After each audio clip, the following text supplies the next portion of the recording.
Magandang araw po mga kalods at welcome back po sa channel natin. So, dito po ngayon sa bagong demonstration natin. Ito po, medyo pahabol ko lang po ito mga kalods.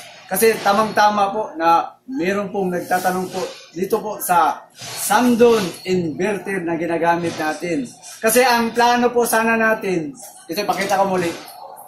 Ito po talaga, gagawa tayo ng ETS gamit ang high power relay. Kung paano ba mag-design ng ETS na may time relay.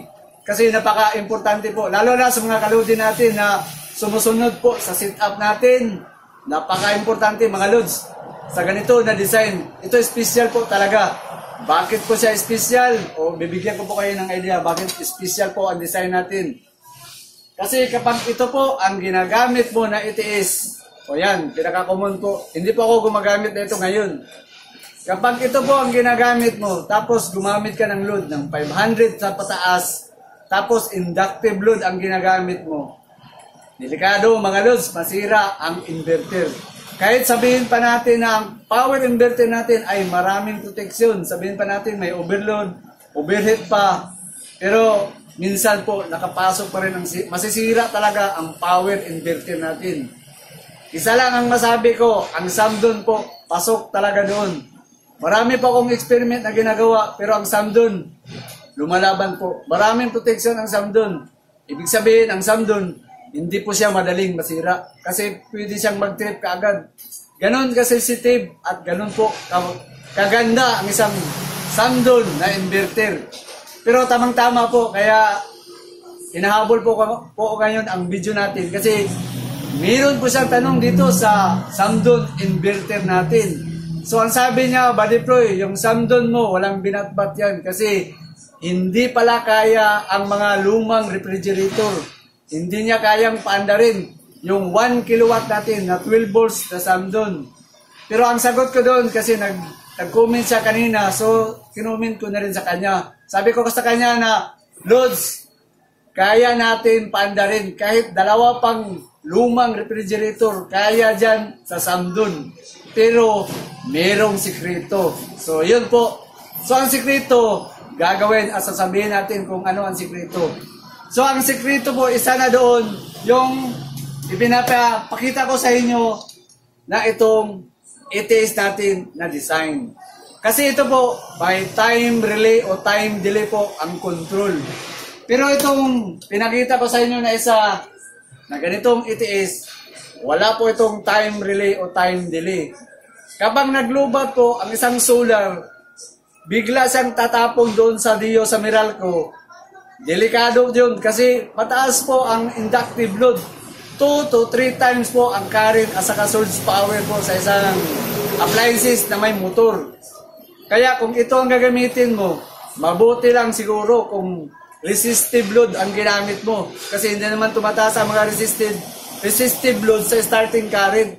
Hindi katulad sa mga inductive na mataas po, lalo na sa refrigerator, mga aircon. Kaya doon, naka-advantage tayo sa design. So tayo po ang nag-design.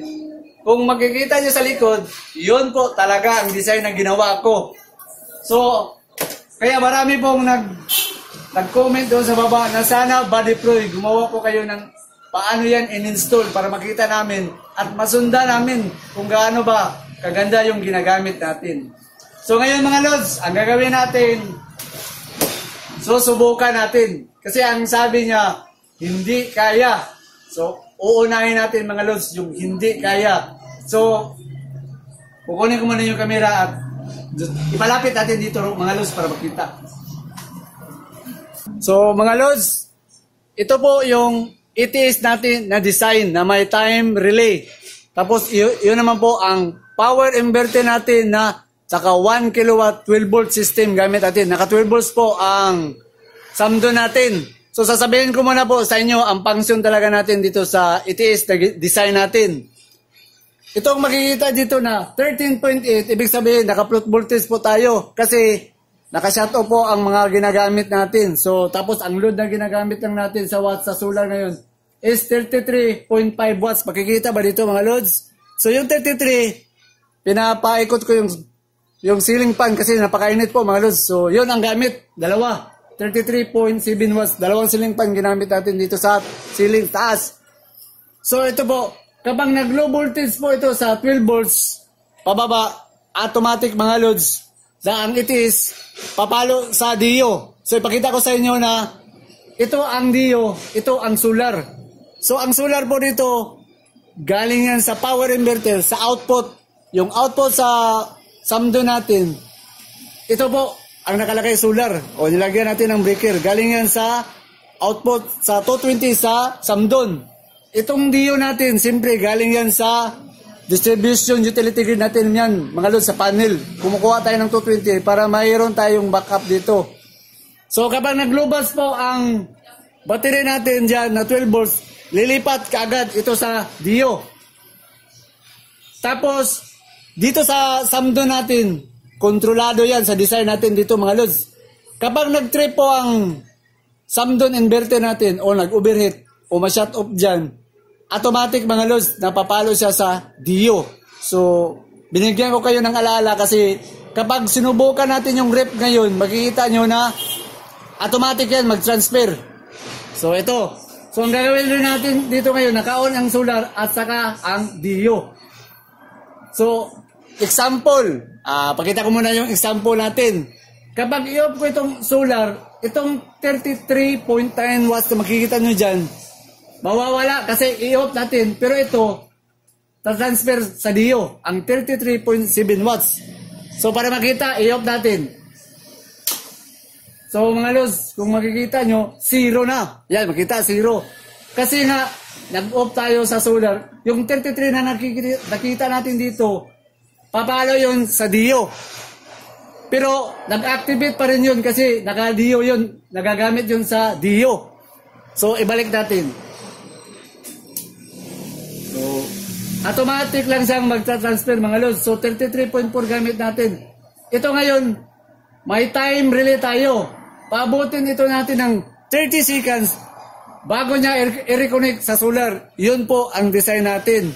Para hindi po magkaabot yung solar at saka yung mirror ko. Sakali pong mag-transfer o mag-switch on, magpabalik-balik. Yun ang importante na may time delay. Yun ang design. So, para mas mabilis po, i-adjust natin ang timer ko dito para mag-transfer sa solar natin. Ay, naka-transfer na. Naka 31.7. So, ibig sabihin doon, balik sa solar na gamit mga loads kasi may time relate tayo.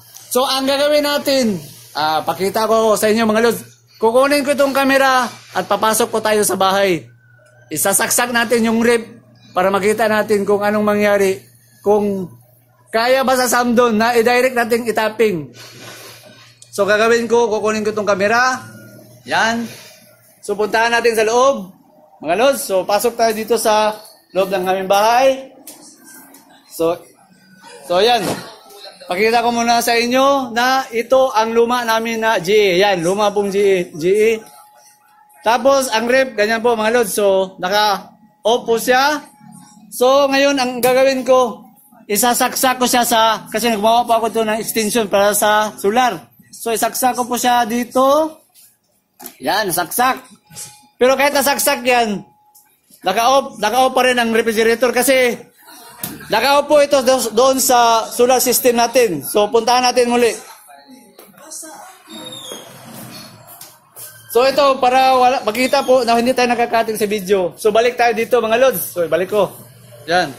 So, ang gagawin natin, meron po akong outlet para sa, yan, makita, yung outlet natin na para sa solar. So, ang ginawa ko, ito po ang extension natin mga lods. Sa refrigerator po ito.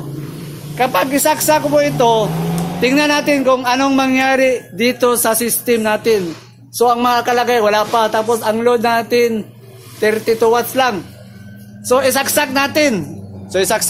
Tapos, titingnan natin muli dito sa taas. Sa Samdon natin. So, isaksak natin. So, saksak natin mga loads. Yan. Tapos, anong mangyari sa Samdon natin? So, yan. May lumabas po na code na number 14. So, ibig sabihin dito, nag-trip po ito. O ayan, na-shut off. Yan, na-trip. Simple, ang system natin dito, trip rin. Kasi off ang Samdon. So ang mangyari po dito, ilalagay ko muna ang camera natin dito mga lods. Yan. O, balik tayo sa posisyon. So anong ibig sabihin doon sa number 14? Naka-shut off. Tapos, makita naman wala na. Kasi yan po ang indicator natin sa Samdon. So ipapakita ko muna po sa inyo ang manual na sinasabi dito sa Samdon. Kasi nagmarka doon, number 14. So 5 seconds shut off ang Samdon. So yan ang maganda sa Samdon. Kasi nga sabi ko, marami siyang protection. So ito po ipakita ko sa inyo. Ang manual sa Samdon. Ang nakalagay doon, number 14. So babasahin natin. Pag nag-14 ang ibig sabihin. So ito po, ipalapit ko ba kami natin? Pakita ba? May nakalagay po dyan mga lods. Medyo blurred. So, babasahin ko na lang dito mga lods na ang nakalagay dito, the code of the alarm. So, number 14 po ang nakalagay. Ang nakalagay po sa number 14 ay battery low voltage protection. Dito po, yan na po ang nakalagay sa number 14. So, yun po ang sabi na nag-comment natin doon sa video natin na walang silbi yung 1 kilowatt mobile deploy kasi hindi kaya yung mga lumang refrigerator. Pero ang sabi ko sa kanya, kahit 2 lumang refrigerator, kayang-kaya dyan. So, katulad nito ngayon. So, ano bang mangyari ngayon ba deploy? Na-shut off naman. So, napaka-simple lang mga lods. Ano po ang gagawin ko? Isi-switch on lang natin muli ang itong Samdon inverter natin. Kasi, yung nag-shut off po ito ngayon, pumalo yon sa Dio. Kasi meron tayong sinasabi ko na design na ETS. So nag-trip siya dito sa solar, pero pumalo siya ngayon sa refrigerator natin sa Dio. Sa Meralco po ito nakatapping ngayon. So ang gagawin natin, para makita nyo na nag-transfer yun sa Dio. So tatanggalin natin camera. Balikan natin yung refrigerator. So balikan natin mga lods sa refrigerator. So, bubuksan natin. Ito yung G natin. O, buksan natin. Oh, yan. So, yun sabi ko mga lods. Naka-Dio po ito ngayon. Naka-transfer siya. So, yan. Pakita natin. Oh. Tapos, balik tayo doon sa solar system natin. Okay. Oh, yan. So, ang gagawin natin mga lods, i-switch on lang natin ang ating Samdon inverter. So, switch on tayo. Yan. So, ang switch on sa inverter, hihintayin pa natin.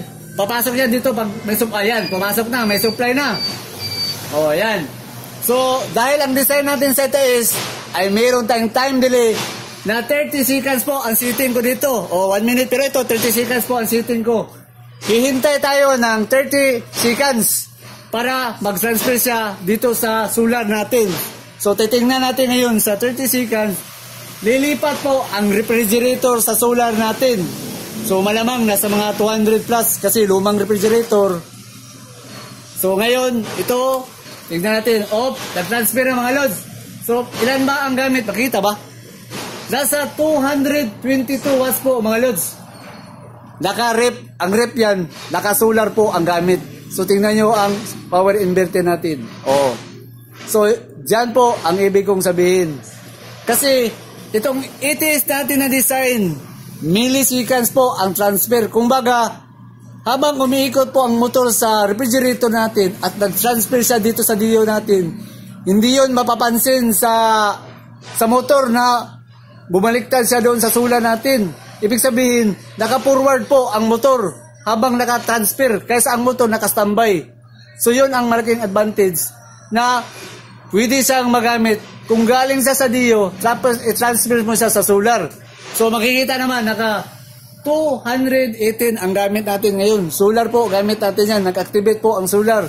Pero ang sabi ko sa kanya, kahit 2 refrigerator, kaya. So meron akong isang refrigerator na nakalagay doon sa kuha natin, sa store, sa sari-sari natin ng maliit sa store. Ang gagawin natin, simple lang mga lods. Ano ang gagawin natin? I-off ko dito ang solar natin. Kasi kapag isaksak ko yung isang refrigerator, masa-shut off na naman po ang power inverter. So yun ang design na ginagawa ko. So ngayon, i-off natin. So ibalik natin ang program natin doon sa Dio, sa Meralco. So wala tayong gagawin, i-shut off natin. So shut off ko siya dito. Off. So siyempre, hindi na makapasok ang supply dito sa power inverter kasi naka-off. So automatic yan mga lods. Yung refrigerator natin, palo yun kagad sa Dio. So nag-energize yun sa Dio. Bayad tayo mga lods doon sa Dio. So ang gagawin natin, puntahan natin yung sari-sari store ko. So puntahan natin. So ito po yung maliit natin na tindahan. Pakita ko sa inyo. So ito po mga lods. O yan. Mayroon akong isang rep. Yan. Makita yung rep. Lumang rep. Hindi po yan inverter na rep. So gagawin natin. Yan ang saksakan sa Dio sa rep. Pero naglagay ako ng extension dito para sa solar. So wala tayong gagawin. Isaksak natin ito. O saksak. Okay. So nag-activate na yan. So puntahan natin muli yung solar natin. So balik tayo doon mga lods sa setup natin.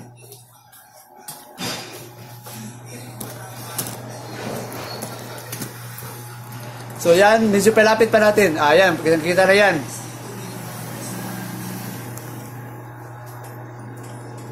So mga lods, i-switch on natin itong solar natin. Kapag i-switch on natin, mag-energize po ang timer natin. Lilipat ito, pag mag-counting ito ng 30 seconds, lilipat po ito sa solar natin. So, switch on natin ito. So, nag-energize ang timer dito mga lods. Hintay tayo ng 30 seconds para malipat. So, ibig sabihin, 218 ang wattage sa isang rep natin na GE. Yung isang maliit natin, nasa 120 yun.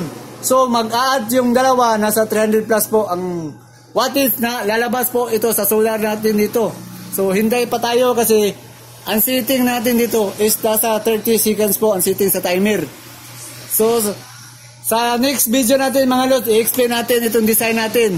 O yan, makikita 326. Kung tutusin mga lods, kayang-kaya kasi napakabilis po ng pitik dyan sa power relay natin. Mas maganda yung bago kong binili. Mas kunting bilis yun kasi malaki po.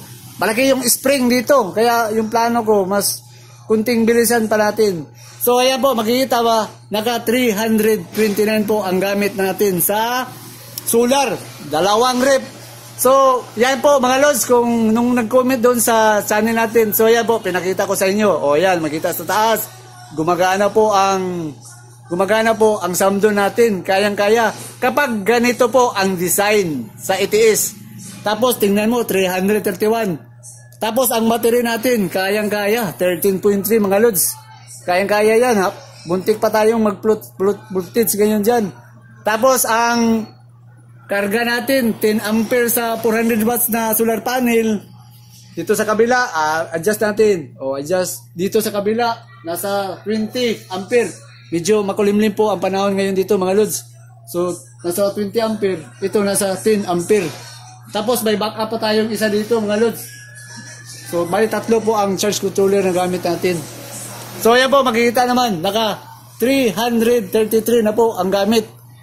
Tapos, para makita nyo naman ang actual dito sa computer shop natin mga lods, pakita ko sa inyo. Pakita ko muna. Dalawang electric fan, pinaikat natin. So mayroon pang isang electric fan. So pag i-switch on ko ang isa pang electric fan dito, makikita nyo sa ceiling fan, 334. Pag i-switch on ko ito, plus 10 po ito kasi nasa 10 watts lang ang ceiling fan. So i-switch on ko dito sa ceiling fan, so magkano na ba? Nasa 300, ayan makita, 344 mga lods. So ayan po mga kalods, kung makikita nyo sa likod, dalawang refrigerator po ginamit natin. So makikita nyo 344 watts po ang gamit dyan. So rep. So yun ang ginagamit natin ngayon. Dalawang rep. Gamit po ang samdo natin yan sa likod. Tapos ito po, balik natin. So ito po mga lods. Ito po talaga ang next na gagawin natin na video. Kung makita nyo dyan, ETS natin. Ito yung i-install natin. So lagi ko pong paalala ng mga kalodi natin na ba-deploy. Paano po yung ETS namin na ganito? Hindi na ba pwedeng gamitin sa ganito na design? So, pwede nyo gamitin ito mga lods, pero kailangan lagyan nyo ng time delay po talaga. Iba na po kapag mataas na po ang system, lalo na kung umabot na sa 500 to 1,000 watts. Delikado po pag walang time delay. Lilipat sa solar tapos transfer sa kaagad doon sa solar natin. Galing siya sa DIO tapos mag-solar siya. Tapos ang gamit pa natin mga motor, refrigerator, washing machine o kaya aircon. Napakadelikado mga lods. Hindi pwede na automatic siyang mag-transfer agad. Kailangan muna may time delay muna bago siya lilipat. Saka hindi rin maiwasan na galing siya sa solar, biglang nagkumilimlim, bigla rin siyang lilipat doon sa DIO. So baka maabutan ang DIO at saka yung solar. Napakadelikado kung iasa nyo lang ng ganito. So pwedeng gumamit ng ganito basta mayroong time delay na i-install, na idagdag po mga lods. So, mayroong design pa rin ang mga ganun. Pero, bago po tayo, paalam po mga lods, may nakalimutan po akong pasalamatan sa joint member sponsor natin, si Alpata Said Lods. Salamat sa joint member sponsor. At saka kay Lucky Galindis. Ito si Lucky Galindis, ito yung mga rejoin member sponsor natin. Si Lucky Galindis, si Gun Kamuti, si Yunil Kumaingking, at saka si Rinan Panggilinan, si Roy Unggutan, saka ang huli natin si Rafaelito Bayato. Saka shoutout rin natin itong gustong magpapa-shoutout po sa channel natin, si Bernie Kaloy from Samar Oy Lods, may nagdilaw ni Bundas Samar Lods. At saka si Simeon Principe. Ito pa si Salak Pam Vlogs, si Dominic Sally from Davao City. Oy Lods, may adlaw ni Mundas Davao. At saka si Bubit Adilarom, si ito pa, Electrical Pinoy Tutorial TV. Isa po siyang vlogger mga Lods, sa mga mahilig pong mag-house wiring. Magaling po si Electrical Pinoy Tutorial TV. Kaya kung gusto nyo makakuha ng mga magandang idea, lalo na sa actual sa house wiring sa bahay, isa si Electrical Pinoy Tutorial TV. Magaling po siya doon. Kaya para madagdagan po ang mga skill sa mga bagong electrician natin, ilalagay ko po ang link dyan. Pwede nyo puntahan po, channel niya. Electrical Pinoy Tutorial TV. Lods, keep up the good work po, mga Lods. Saka ang huli natin, mga Lods, si Bernardo Kaloy. So ayan po mga Kalods, sa mga kaludi natin, huwag nyo kalimutan pong mag-like, mag-share, at saka mag-subscribe po para hindi po kayo makalimot sa channel natin. At saka maraming salamat po sa palagi nyong panonood at pagtangkilik po dito sa channel natin.